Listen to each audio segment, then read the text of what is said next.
Salut à tous, nouvelle vidéo. Alors je sais vraiment pas pourquoi. À chaque fois que je fais une vidéo YouTube, c'est toujours après que je sors de la douche. Donc je vais pas me coiffer parce que c'est le soir, je vais aller au lit. Donc voilà, on s'en bat les couilles. Mais je mets ma capuche parce que en fait, vous n'avez aucune idée à quel point. Enfin, avant dans mes vidéos avant, j'ai fait genre 2-3 vidéos d'affilée. Genre j'étais là avec mon gros front, avec mes cheveux coiffés à l'arrière, tal émulé argentin de mes couilles. Et genre vous n'avez aucune idée à quel point je suis mal à l'aise à me filmer comme ça devant mes vidéos. Donc là après je vais aller sur les graphiques, je vous montre ce que j'ai fait sur le Forex aujourd'hui. Donc là juste petit moment où je vous parle devant la caméra. Attendez, je me mets dans la lumière, voilà, comme ça. Voilà, il fait beau. On se met comme ça, voilà le genre wesh. Donc voilà. Alors là j'ai mal au ventre. Pour les impatients, vous pouvez skipper et aller sur les graphiques. Là, tout ce que j'ai à dire, c'est que pour résumer où est-ce que j'en suis dans mon parcours de trader. Donc en fait là je suis financé propre firme. Sauf que là ce mois d'avril c'est un mois de merde. Là je suis en perte. Là je suis presque à moins 2% de drawdown. Presque. Genre presque. À moins 2% de drawdown. Et le truc c'est que mon trading en fait il est bien. Mais là, les conditions actuelles du marché sont nulles pour ma méthodologie de trading. Enfin, pas pour ma méthodologie, mais genre pour mes setups et tout. Genre, ils apparaissent pas. Du coup, ça me fait prendre des trades de merde parce que je veux placer des trades. Genre, premier degré. Hein, c'est vraiment, j'aurais bien fait les choses. Là, de maintenant jusqu'à, on est le 15 ou 16 avril, je sais plus. 15. De maintenant jusqu'à moitié du mois, j'aurais placé 0 trade. Une couille. 0 trade. Donc, ce que je suis en train de faire actuellement, de toute façon, ça devait arriver au bout d'un moment et je veux le faire maintenant. Je suis en train d'apprendre ICT. Donc là, je suis en train de voir vite fait. Enfin là, voilà, je commence par. Je vais tout regarder pour ceux qui savent. Moi, quand c'est pour saigner l'éducation de trading, alors vous inquiétez pas. Alors moi, je suis un putain de gros modo pour faire ça. Donc ICT, je vais tout regarder et je sais. Là, du coup, j'ai pris connaissance de toutes les choses que je vais apprendre et franchement, j'ai vraiment hâte. Je vais incorporer tellement de. En fait, ce que je veux, c'est parce que là, ce mois-ci. En fait, mon trading, il est bien, mais il n'y a pas assez de choses. Et ce que je veux, c'est vraiment savoir plus de choses pour pouvoir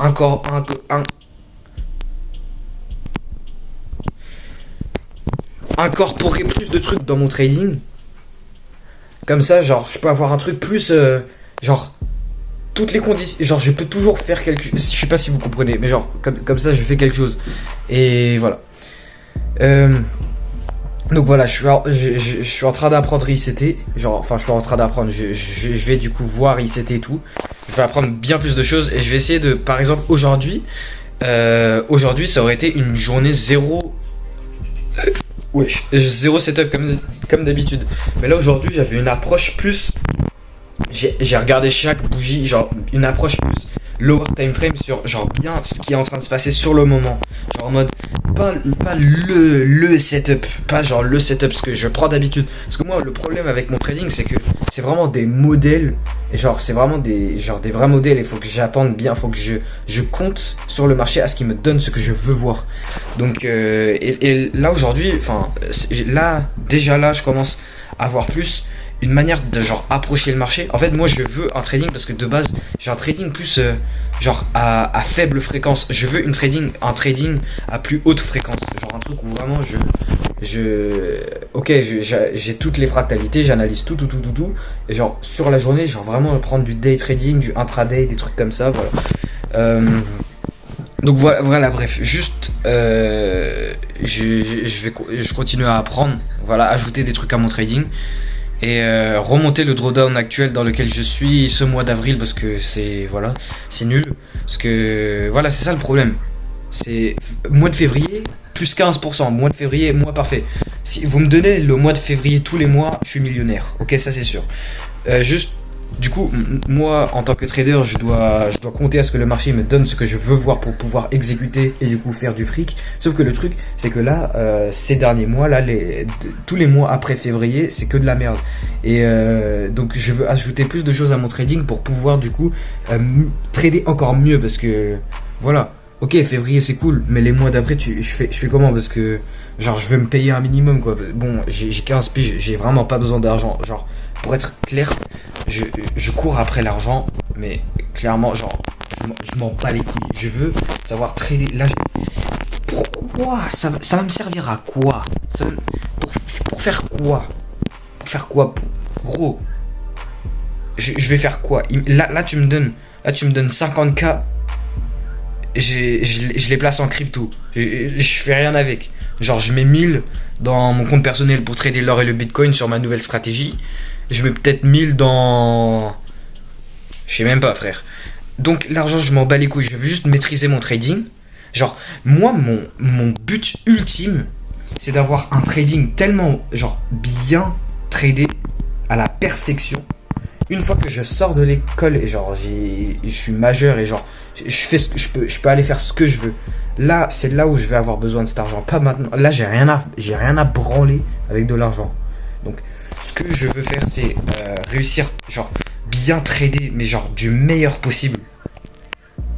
Tout avoir un trading pur, solide, pour que une fois le 26 avril, parce que c'est mon anniv, le 26 avril de je ne sais quelle année, quand je vais avoir 18 ans, là, ce jour-là, c'est le jour, genre, je peux me barrer.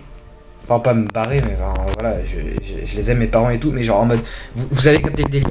Ou en mode, c'est là où je vais avoir besoin de l'argent, pas maintenant. Donc là, là, je vais avoir 16 ans dans même pas 2 semaines. Donc ça me laissera 2 ans. Parce qu'en fait, je me considère comme rentable. Sauf que mon trading, il est rentable dans le cas où, du coup, dans les cas comme février par exemple. Du coup, c'est pas très bien encore. Donc voilà,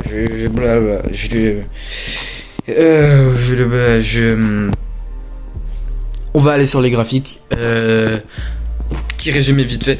Sur EURUSD, j'ai placé un bon trade, sauf que le prix après, il bougeait plus du tout, ça passait à la latérale, j'ai même pris le price action, du coup je suis sorti genre juste au-dessus du break-even avec un petit gain et genre voilà. Du coup je suis sorti au break-even et j'ai pris un trade sur NZD USD, ok, un trade plutôt bon, sauf que le problème c'est que donc ouais, le matin évidemment comme tous les matins, je check les annonces économiques et là et genre en ce moment je prends tellement à la légère les annonces économiques, genre en mode je m'en bats complètement les couilles et qu'est-ce que je voulais dire? Du coup, j'avais placé un trade alors que j'avais complètement oublié que genre 15 minutes après que je place un trade, enfin quand même pas, mais genre juste après que je place le trade, il y a une annonce économique et une annonce économique sur laquelle genre je veux pas avoir de trade et ça je l'avais oublié. Donc en fait, le soit en trade il est pas... en soi le trade il est pas à chier, mais le problème c'est l'annonce économique. Donc voilà, encore la même erreur, c'est toujours les mêmes erreurs et genre... Bon, ouais, on va aller sur les graphiques. Ok, ouais, maintenant sur les graphiques, donc sur EURUSD, le trade que j'avais pris ce matin. Donc voilà, c'était juste pour suivre une tendance à la hausse, voilà, parfait. J'ai attrapé le trade, le prix il a bien monté. Le TP1, la cible numéro 1, moi de base je visais un 1 pour 3, donc à peu près à ce niveau-là, là où il y a un truc à gauche qui pourrait potentiellement freiner le prix à ce niveau-là, mais bref. En tout cas, là je vais de quoi pouvoir entrer, donc voilà, j'ai pris l'entrée, le prix il bouge. Sauf que là il fait quoi? Genre là il bouge pas là. Donc là le price action je l'aime pas du tout et j'ai fermé mon trade genre juste au-dessus du break-even et voilà, donc un trade qui aurait pu finir gagnant parce qu'en réalité qu'est-ce qui s'est passé là? On a une accumulation avec SC, AR, ST, phase B, on liquide tout avec un spring et là on vient et du coup on touche cette structure qui est du coup le TP1. Donc ce trade là c'était un bon trade, c'était un trade gagnant, sauf que voilà, je l'ai fermé au break-even. Et voilà, donc pour NZD-USD, donc voilà, j'avais dit juste avant, l'erreur principale de ce trade, c'est que j'avais pris une position alors qu'il y avait une annonce économique qui pouvait faire du bordel au prix, et voilà. Donc, c'est quoi? Tout simplement, en fait, le prix, il est en tendance baissière. Charge-toi, fils de pute. Pourquoi ça charge pas? J'ai une coup à chier en ce moment. Donc attendez, j'enlève les sessions parce que je vais avoir un putain d'arc-en-ciel sur mon graphique. Donc le prix il est en bonne tendance à la baisse. Et on avait cette nouvelle cassure de structure. Et là le Composite Man il peut prendre ses profits vu qu'il casse une structure et se retourner à ce niveau là. Et là potentiellement on a une accumulation parce qu'on a une bonne formation quand même. On a support préliminaire, climat de vente, automatic rally, le test, la phase B pour créer la cause. L'effet avec un spring, liquidation à la baisse, on crée une cassure de structure à la hausse, signe de force sous forme de du coup le SOS, Sign of Strength. Et là, du coup, là-dedans, j'ai raffiné le dernier mouvement vendeur avant l'achat qui crée cette cassure de structure. Donc, on est revenu, on l'a raté tout pile. Les paires comme NZD, USD, très souvent, on ferme pas les zones, genre on revient juste avant. Et du coup, voilà. Là, on a créé une nouvelle cassure de structure. Donc, pour moi, ça, c'est la confirmation à ce qu'on réagit de cette zone pour venir et à l'order flow attractif qui est du coup le SOS, du coup la structure qui est là. Là, on laisse derrière le nouveau dernier mouvement vendeur avant l'achat qui crée la cassure de structure juste ici, qui a du coup réagi de la demande qui est ici. Et LPD, ça veut dire Last Point of Demand. Donc dans une accumulation week-off, PS, SC, AR, ST, STB, Spring. Donc voilà, maintenant confirmation. Et là, dernier point de demande, ça veut dire ça. C'est le dernier point de demande avant que le prix du coup il se retourne et il continue du coup le mark-up. Sauf qu'en réalité, bah, c'est juste en réalité, tout ça c'était juste une redistribution.